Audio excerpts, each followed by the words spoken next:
Dear students, you already have the idea about adjustments of final accounts. Let us connect them here also from the point of view of partnership firm. First adjustment, जो आपने 11th में भी की है, closing stock. Yes, as it is relating to stock means goods, one effect of it goes to trading account and another effect of it very nicely you can make out. Normally, एक adjustment की एक effect either trading में जाती है या PL में और दूसरी बैलेंस शीट में for sure. So here trading closing stock as it is relating to goods, one effect goes to trading, another effect goes to balance sheet. Balance sheet as it is asset side it will go to, and trading ये asset है तो ये कौन सा effect हो गया? This is a debitual effect normally. This is credited to trading. I mean to say every adjustment which will be shown will be having one debitual effect and one creditual effect on the final accounts. Otherwise your final account will not tally. एक debit effect आता है और एक हर एक adjustment का एक credit effect आता है. Let us check outstanding expenses.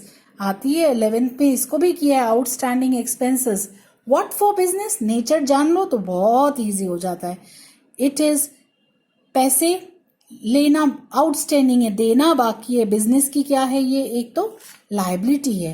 You must know first thing it is a liability normally for business. पैसे हमको देना बाकी है. Please all of you understand once, if expense is a direct expense तो वो एक इफेक्ट ट्रेडिंग में जाएगा, बट अदर देन दैट होगा तो one effect goes to PL and another effect goes to balance sheet. In short, one effect will either go to PL or trading, another effect goes to balance sheet.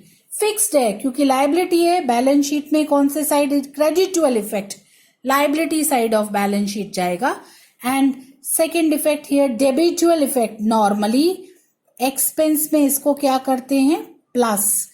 expense में इसको करते हैं plus क्योंकि देना बाकी है.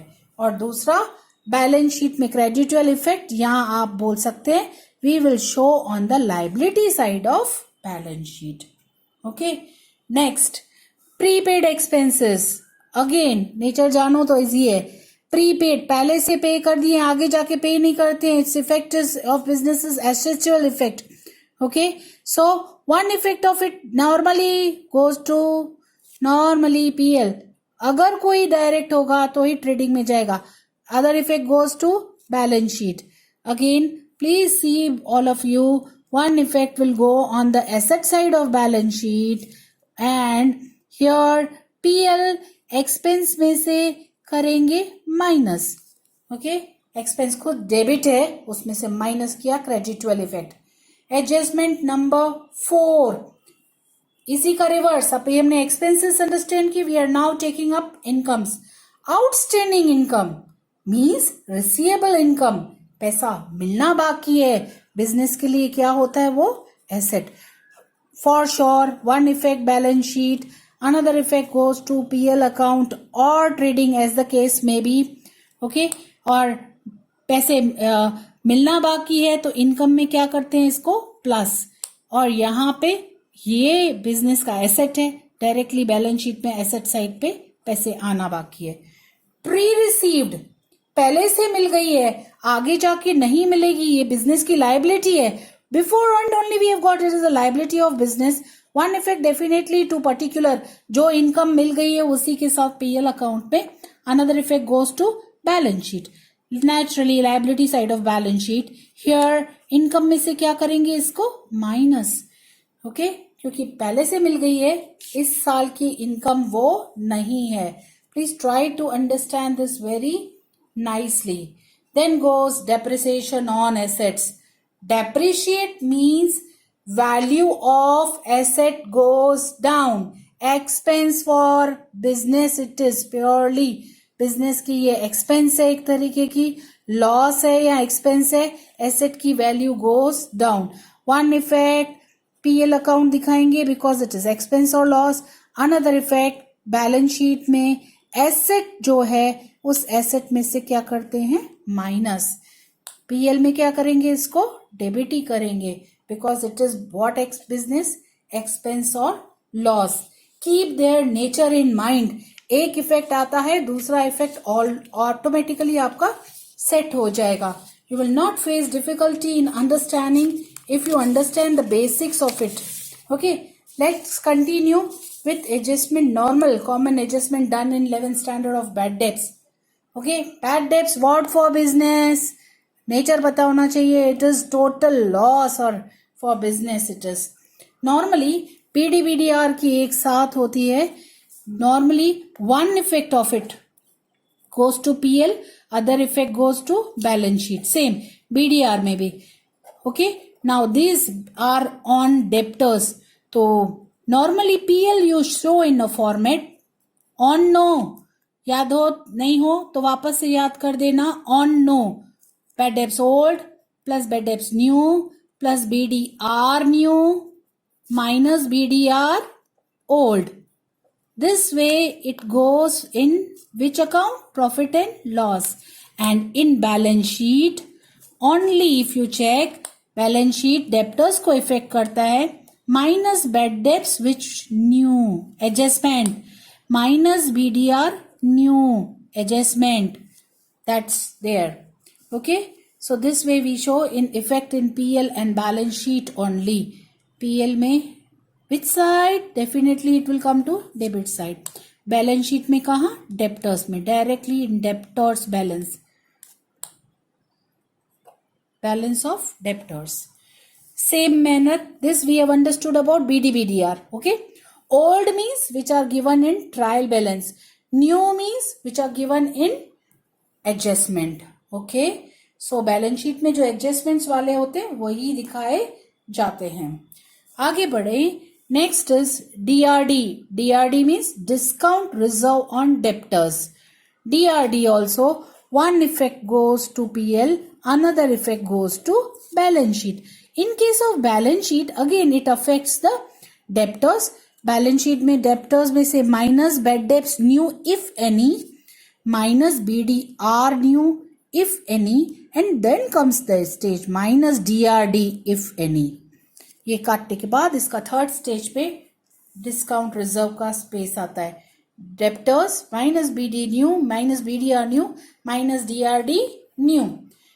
And in profit and loss format अगर याद है नहीं है तो वापस से याद करो. पीएल में कैसे शो करते हैं?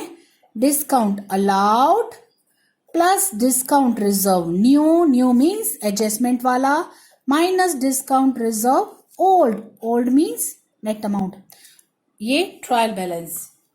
Discount allowed plus DRD new minus DRD old. Final amount is taken outside. So एक इफेक्ट पीएल में, दूसरा इफेक्ट बैलेंस शीट में डेप्टर्स में फिक्स है. देन है तो बिजनेस का expense that you must know very well. Okay, discount reserve on debtors, expected payment. Next very important, unrecorded credit purchase. Purchases को हमने अभी तक रिकॉर्ड करना भूल गए हैं, बट कैसे नेचर के? क्रेडिट नेचर के हैं ये purchases. So how to record it? पहली चीज, परचेज में क्या करेंगे? इसको अक्कल की चीज है. परचेज में करेंगे प्लस. डेफिनेटली ये क्रेडिट नेचर के हैं तो क्रेडिटर्स में भी क्या करने पड़ेंगे आपको? This is net effect to be given. So one effect of it goes to trading account because it relates to goods. Another effect goes to balance sheet. Purchases में भी प्लस और क्रेडिटर्स में. Purchases are related to creditors. Sales are related to debtors. So simple it is. Keep in mind. ऐसे ही unrecorded credit sales होंगे तो अक्कल की बात है. Sales में plus, debtors में भी क्या करेंगे? Plus. One effect goes to trading, another effect goes to balance sheet. Unrecorded credit purchase return also same manner. लेकिन याद रखेंगे purchases में से क्या करेंगे? Minus. क्रेडिटर्स में से भी क्या करेंगे? Minus. One effect to trading, another effect to balance sheet. Unrecorded credit sales return same manner. Sales return है तो सेल्स में से माइनस और डेप्टर्स में से minus. Here one effect to trading, another effect to, क्योंकि गुड्स से relate कर रहे हैं, one effect is going to trading account, another effect goes to balance sheet. Next one, interesting. Keep in mind how it goes. Purchase return recorded to sales book. भूल से आपने purchase return को sales book में से. So this is rectification, dual effect. पहले तो purchase return record नहीं हुआ है, उसका effect. So purchase means purchase में से क्या करना पड़ेगा? Minus.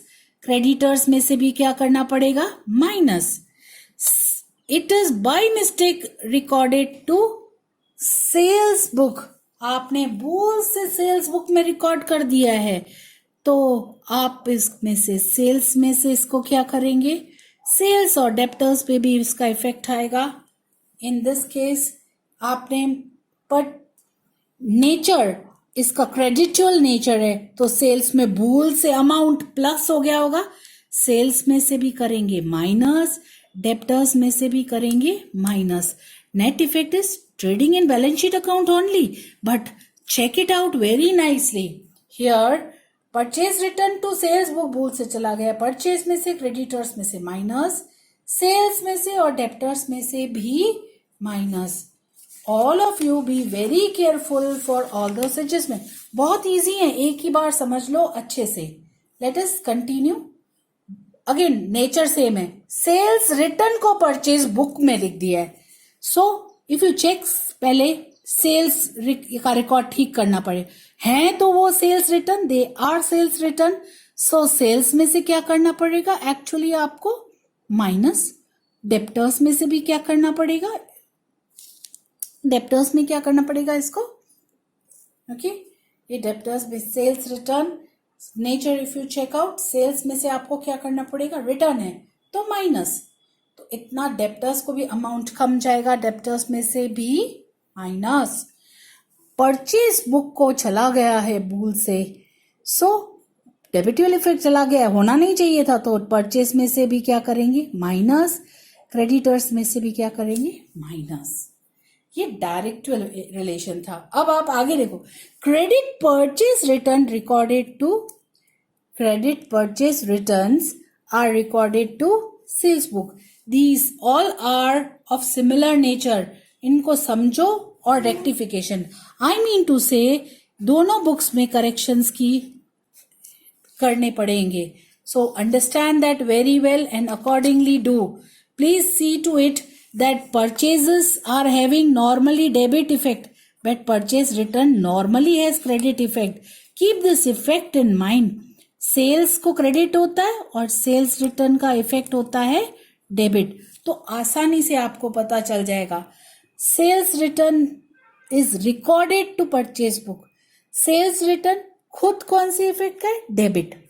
तो आपने sales में से इसको, पहले तो return है इसलिए sales में से माइनस, और डेप्टर्स में से भी क्या करना है? माइनस. ऐसे ही परचेज, क्रेडिटर्स, इन सब पे इसका इफेक्ट आएगा.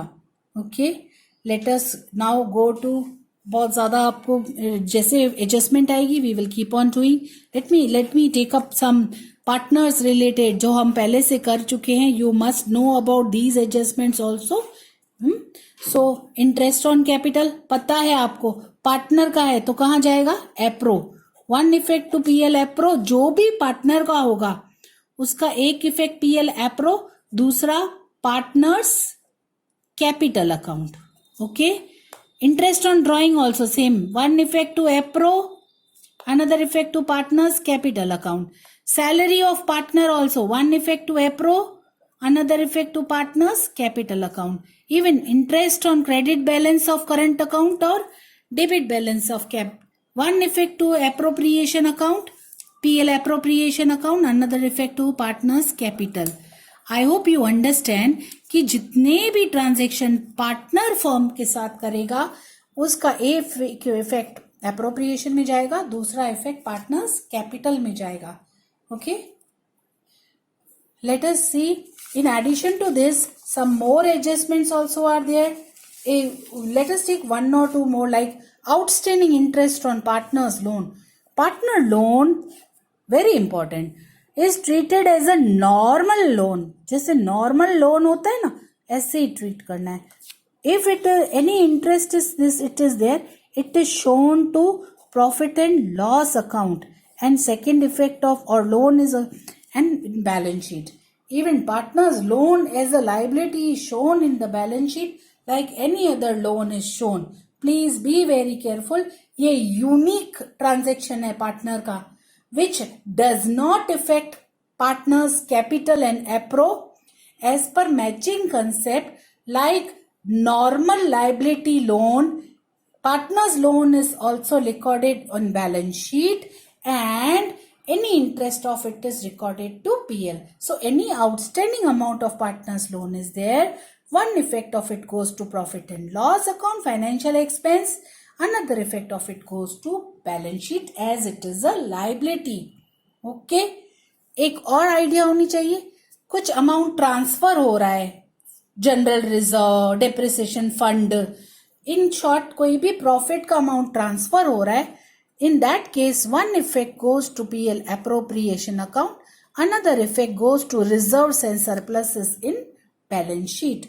So, in this way, many adjustments today you have understood. You have a complete chart of understanding adjustments in your textbooks also. Page number 41, 42, 43, 44. Very nicely they are given. You can refer. Even please check specimen of all in your textbook. In next session, we will directly start with the practical of final accounts. Thank you.